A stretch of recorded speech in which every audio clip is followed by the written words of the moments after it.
All right, so right here with me on cue, I have seated a very talented Nigerian musician. Well, banker dreams musician in reality. If you don't or you can't guess who I'm talking about Joeboy.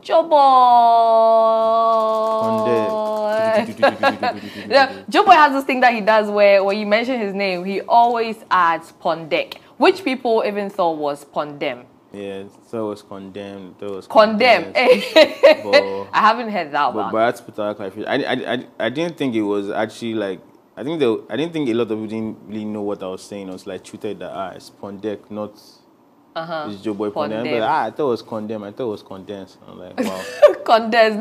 Now condensed. That's new to me. I haven't heard that one. Which one have you heard? Pondem. Pondem. Yeah, I've heard people say Joeboy Pondem. Yeah.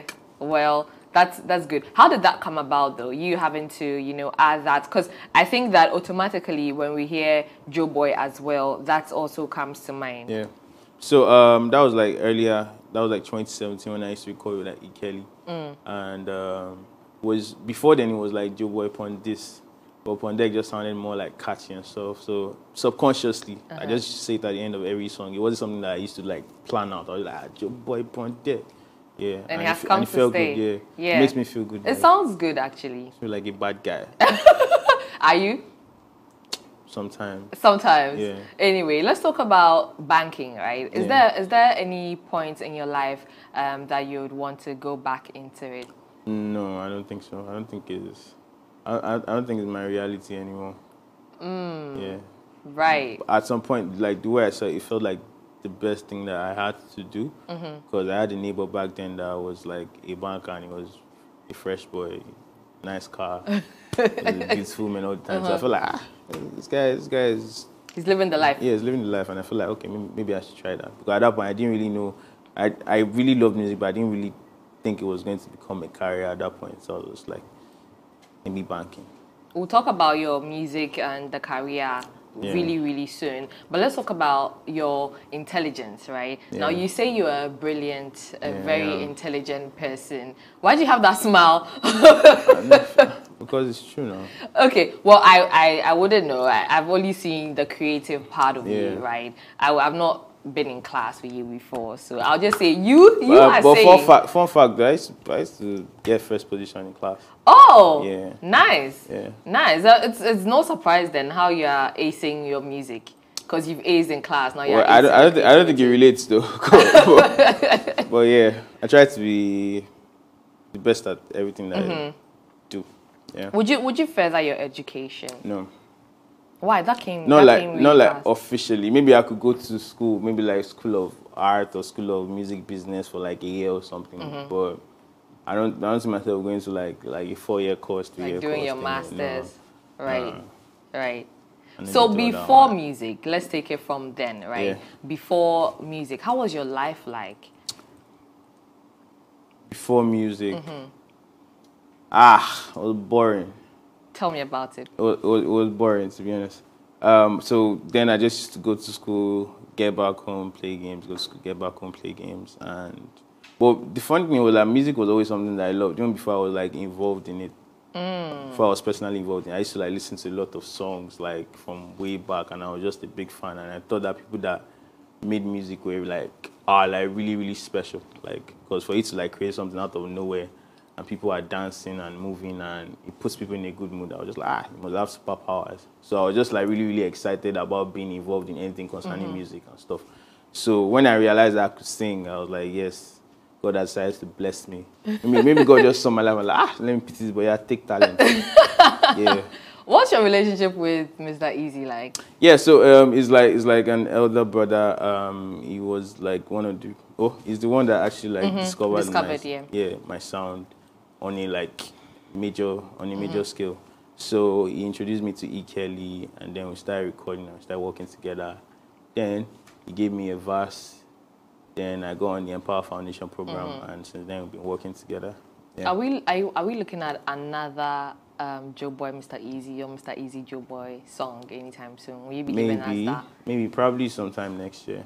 Oh, Oh, probably. nice. Yeah. But it's up to him, sha, but the song is there. The song is ready. It's ready? Yeah. Ooh, looking forward to that. Definitely looking forward to that. Now, you've had several hit songs, back-to-back hit songs. In pushing your songs, what work have you put into it to make sure that your song reaches every ear? Yeah, so one thing that I always like try to do is be open to learning, because like the way the music industry is set up is like really, really volatile, and things change like in a sec.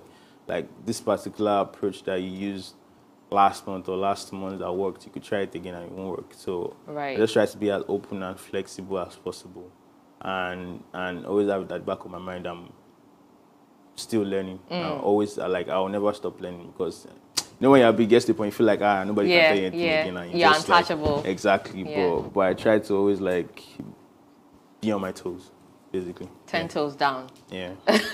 What have been the highest points of your career so far? I'm sure you have a lot of high points where you're like, oh, okay, I'm there, I'm the star, I'm the big musician now. Well, so there's this thing with me. I don't know if it's a problem, but anytime I get somewhere, or maybe I get to a particular point, I'm always thinking that, can be bigger or better than this. Maybe that's my own punishment or something. Like, I am never, ever truly satisfied.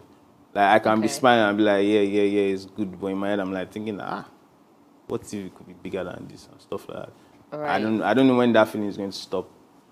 But does that mean you don't celebrate your wins? I celebrate it, but sometimes I'm just, I think it's now that I've just start actually like taking time out to celebrate it. Before now, I just used to like, oh, that's great, so yeah, next one. Yeah, but I've come delayed gratification, sort of. Yeah, but I've come to appreciate stuff, because life is short, you know, so any chance you have to turn up. Yeah, you have to, because I mean, you're at a point where a lot of people would want to be at, right? And so if you are not appreciating that, I mean, it will make you come across. I do, but I don't think I do it enough. Okay. I'm just starting to really live in it. Bask in it. Exactly. Because, it's really important that you do that. As the creative that you are, how do you deal with the creative block? Creative block, I just take time off. I go to something like really interesting. I could just like, so let me tell you a story. Tell me. I have this like number. I have like 2 phones. So I have this number that like kind of leaked. So like people call it, like I get calls all the time. Like the phone is always on airplane mode. But once I put it off airplane mode, like it's ringing back to back. So sometimes there's one thing I do. If I'm in a block, I just pick up the call. And they'll be like, is this Joeboy? I say, yeah, it's Joeboy. And we start talking. We talk for like 1 hour. Oh. And sometimes they can't believe it. And after a while, they relax. Then we just start talking. Yeah. So I just like, I talk to people that I don't know. I talk to strangers, maybe just like get an idea of how they are feeling and stuff like that. Like I just try to do things that take my mind off the music itself. Because I'd say the best music is made when you are not really, really actively thinking about it. It comes naturally. Yeah, so I try to make it as natural as possible. No, but that's really good, because what that would do for you is also see other people's perspectives. Yeah, from different perspectives. Exactly, and then also ease your mind of certain things. It just helps really helps nice. You relax, to be honest. And the fact that excitement that comes from people actually wanting to talk to you, like, so people actually want to talk, and we just talk about the most random stuff. Yeah. That's really, really nice. Yeah. Really nice. So talking about your fans and people, right? The fact that you get to speak to them randomly and you are that person on social media. Now having to create that link between who you are, your fan base, how they see you on socials and how they see you in real life. How have you gone about that?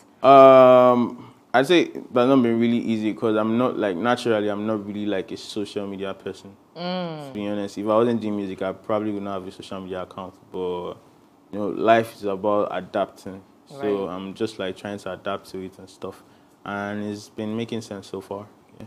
Nice. Now, one thing that has also been making sense is your music, right? It's made so much sense. And you can't take social media away. I mean, I hear you when you say that you are not a social media person. If not for music, you won't be doing social media, right? But that has also helped you become... Yeah, I'd say social media actually like helped me with my breakthrough. Because even not for social media, Mr. Eazi would not have stumbled on my video. Exactly. And exactly. So I'm not taking away the power of social media. I'm just being honest with the fact that I'm not really a social media person. But yeah, social media is really, really important, and it's just to find the balance. Yeah. Finding a balance, really necessary. Talking about finding a balance, right? How do you take time off, right? Just, you know, separate yourself as who you are, you know, take that time off and be yourself. You know, there's a difference between you as a person, as Joseph, and then as Joeboy. So how do you draw that line and say, okay, For me, is when I'm back home, because once I walk into my compound, Joeboy, I drop Joeboy outside, so I'm just like my normal self, and I'm very, very, very protective of my space. So like my house or my home is like my fortress of solitude. So once I'm there, I just feel good. Yeah. Coming into the music industry, what's that one thing that shocked you the most? Let me see. One thing that shocked me the most. I thought it was just going to be fun. Just playing fun and vibes and, you know, just living a life. But apparently, it's almost like harder to be relevant than actually, like, it gets harder to be relevant or being relevant is harder than blowing up. Because blowing up, like, you just like drop a song and next thing is big. But now people expect a certain standard of you, and you just have to keep delivering like that, and you just have to keep going. So I'd say it's the fact that you have to actually work really hard, be consistent, and know your market. Yeah. Right. Work hard, be consistent, and know your market. These are three things that you have done and done so well, right? And so in pulling people along, I mean, obviously there are so many other undiscovered talents, people on socials, even in real life, people you probably meet on a regular basis who want to do music, or who are probably even doing music but are not getting the opportunity to do it, right? How are you looking to bring these people along? So, how you have also been brought along? Like, one thing, like I think I listen to more like undiscovered artists than actually like mainstream artists. Like, I listen to a lot of undiscovered artists. Like, there's Kimena, there's Yardin, there's Annalie Prime, there's Lee Bianca. So like there's a lot of artists and their albums that I actually listen to. So one thing, Lee Bianca, is she the one with the I've been sipping more alcohol? Right. That song is beautiful. It is. So one thing I try to do is when I listen to a song that I really like, I reach out to them personally, just to like encourage them and say, I really love what you're doing, and maybe if they're up for it, we can make a song together and stuff like that, like just like randomly and stuff like. Cause I think most of the time, what people need, or what like young artists need, is that encouragement. Like, imagine you're struggling and you're trying to get ahead, and like maybe one of your favorite artists reaches out to you and say, I like what you're doing. That's going to give you like vim to just like keep going and stuff. So yeah. Right. So with Bianca, I think that the two of you have something in common. Yeah, alcohol. Yeah. Are you going to work with it? I mean, you did mention collaborations. So yeah, I don't know. I just really like the song, and if it gets to it, if it's something that is possible, yeah, sure. Because I think that will be a really good one. So talking about collaborations, Ed Sheeran, Joeboy. I think people have waited on that for so long, especially because, you know, that is how you got discovered, right? In doing the cover to Shape of You, right? What has kept the two of you? Well, I guess it's just a matter of time, to be honest. But have your teams reached out? No, we've not reached out. Not yet. Oh, wow! Now that comes as a surprise to me. Yeah, we've not reached out. I'm just being honest. We've not reached out actually. What's the reason? I don't know. I don't think I have. Okay, I probably have the song for him now, but previously I don't think there was any song that I felt like, because like when I'm trying to feature, you know, I don't feature people a lot like that. But when I do, I try to make sure it's something that I see them on. You understand me? I'm not just trying to like force a vibe or something. Yeah. So like you have the song, you can actually picture them singing it and all of that. Right. Right. Now another person you mentioned wanting to collaborate with is Black Sherif. And I think that has been a long time coming. What's it with that one as well? In due time. In due time. Yeah. Right. Okay, great. We are waiting for that. Fingers crossed. I mean, it will be crazy, right? A black hole, No, Joeboy. it's actually going to be amazing. It's actually going to be really, really definitely. amazing. But yeah, in Definitely. time. Yeah. You're a songwriter. Yeah. If you have to write a song for somebody and not be on the song, not feature, just write and then give it to somebody, who would it be? The Weeknd. Why? Because it's like one of my favorite artists. Like, I've learned a lot from him, and I like the way he's just like in his own world. Like, there's nobody like the Weeknd. Weeknd is just like on his own lane, and he's always like, and he has been consistent for like almost 10 years, and he has been going at it, and he has done like core following and stuff. And I just really, really appreciate his music. So that's somebody I want to work with and write for. Nice. Yeah. That'll be awesome. Looking forward to that as well. So there's this whole conversation about songwriting and then people who write for you. I think that in Africa or in some parts of Africa, people think if someone writes for you and then you sing the song, it makes you less of an artist one way or the other. That ideology, and it's because like they probably don't even know that like a lot of like world famous artists don't even write their songs from all their songs from Rihanna to Beyonce, even Drake. Yeah, so it's like collaboration, to be honest. Like at the end of the day, like somebody could write a song for somebody else and the person who sings on it still end up not making any sense. So it's like it depends on how they work well together, and the results actually like justifies it, to be honest. So I don't think there's any problem with having a songwriter, as long as you're honest about it. Right. You always say they lie, say now you write down. Now you write down. Own it with your chest. You had Joeboy write. I mean J Derobie, Derobie. yeah. J Derobie write a song for you. That's the thing. He didn't write like the song. Everything. Okay. It was like the melody.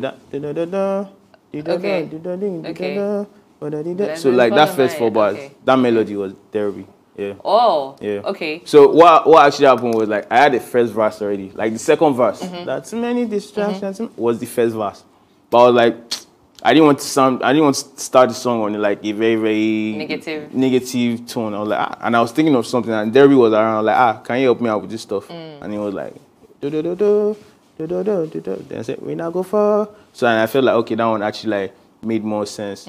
And the way I am, no matter how little input you put into my music, I always like give credit for it, because some people, yeah, I'll always give credit, even if it's like the littlest. As long as I know that you had input on the song, I'll give credit. So it's really important. That was the story behind that. So that'll take me to how your relationship with him is like. I mean, because you said when you were putting that song together, he was present. Yeah. How is that? Yeah, we are really close. Like most of the time, anytime I'm in Ghana, Derby is usually around, and I'm in Ghana a lot of times. But I don't like post or anything, so people don't know. But when I'm there, Derby's around. Yeah. Right, and I see you've shot a few of your videos in Ghana as well. Yeah. What's that connection that you have to the space? I mean, aside the fact that you probably have friends here, what keeps you connected? So I'd say the reason for my connection with Ghana is the first country that I landed. Like when I left Nigeria, the first time I left Nigeria, the first country I landed was Ghana. Oh, yeah. Okay. So when I go to Ghana, like it really felt like home. It was calm. I just felt at peace here. I was like, this country is like really, really nice. Then I started making like, and I had a lot of friends. I probably have more friends in Ghana than Nigeria right now. Oh. Yeah, right now. So I started making a lot of friends, and I remember when I blew up, people used to think I was Ghanaian because like my songs were like way bigger. And probably because of your name as well. Exactly. And apparently I heard Joeboy is a Ghanaian nickname. It's a very Ghanaian name. So I guess all that connection and the love like my Ghanaian family has shown me so far. Ghana is just somewhere I feel very, very happy. Yeah, to be honest. Like I actually recorded Alcohol in Ghana. You did? Yeah. Oh, okay. Yeah. Which other songs have you recorded in Ghana? Focus, Show Me, some parts of Nobody. Yeah. Right. How many unreleased songs do you have? Because I've heard you say that you're constantly working, you're constantly recording, right? How many unreleased songs do you have? And at what point do you say that this song is ready for release? Okay, when it comes to how many songs, to be honest, I can't. I don't keep track anymore. That's a lot then. Yeah, I just have like files on my phone, but I don't keep track anymore. So. How I decide or how I know what song is next, I just pray for God to give me guidance, because when you have so many great songs, it's really, really hard to make a choice. So I just try my best. I pray and I sample the songs for people and stuff, and I just like gauge their reaction. And sometimes I just like follow my instincts or my guts. Yeah. Following your instincts and your guts. Yeah. That will also lead us into new projects and new songs coming up, right? Yeah. What's your gut telling you? I want to be a preacher of love. Okay. Yeah, I want to No, be, but you do that a lot. yeah, Are you an emotional person? Yeah, but this year I actually like relaxed on that. I just started making like other kind of songs. But where my head is at right now, I want to be a preacher of love, of good vibes, good energy, because everybody's always on that toxic P, and I think it's like, and they're trying to make it seem like it's like new normal or it's something that everybody actually has to be. But I want to shine light on that like pure, unadulterated love, you know, real love. Right. It still exists. Love without It does. conditions. Like it doesn't have to be romantic. That's the thing. Like it's not like boyfriend and girlfriend thingy. Like just real love, family love, love for your friend, Pure love. your mom, your dad, your kids. Yeah. How emotional are you? I'm not. I'll say I'm not a very very emotionally expressive person. Yeah. I think it's just like a defense or something. I'm not very very emotionally expressive. Yeah. But telling from your songs, we can't. That's my own. That's like my own escape. Like that's my own way of like. So that's why people always feel like this guy is very very. But as a person, I'm not very very emotionally expressive. Except I'm like 100% comfortable with you. Then you can let it all out.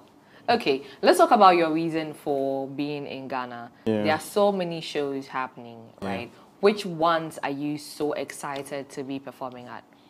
Yeah, my headline show at the Garage on Christmas Day, 25th. It's going to be amazing. I've got a lot of surprises. I'm going to be Father Christmas for that day. So you're especially invited. Thank you. I will be there. Wait, hold on. If you say Father there. Christmas, are you going to be, is it because you're going to be bringing surprises as in other artists, or is it gifts? Come and find out.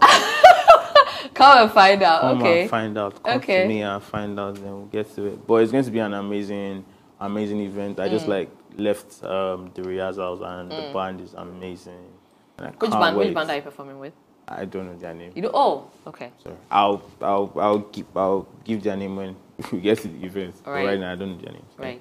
Right. Okay, well, I know that you always enjoy your stay in Ghana, and it's December. I mean, December is that time in Ghana where, you know, everything is extra. So I hope that you enjoy it more. Definitely and will. You have an amazing show on 25th. We will be there to watch you. So, yeah, I mean, we know how you do when you're up on stage. So, yes, go kill it. Thank you so much. Thanks for coming. Thanks for having me. All right, bye. So that wraps it up for us on Q. My guest was Joeboy. My name is Lerny Lomotey, and we'll catch you on the next episode. Bye-bye. Peace out.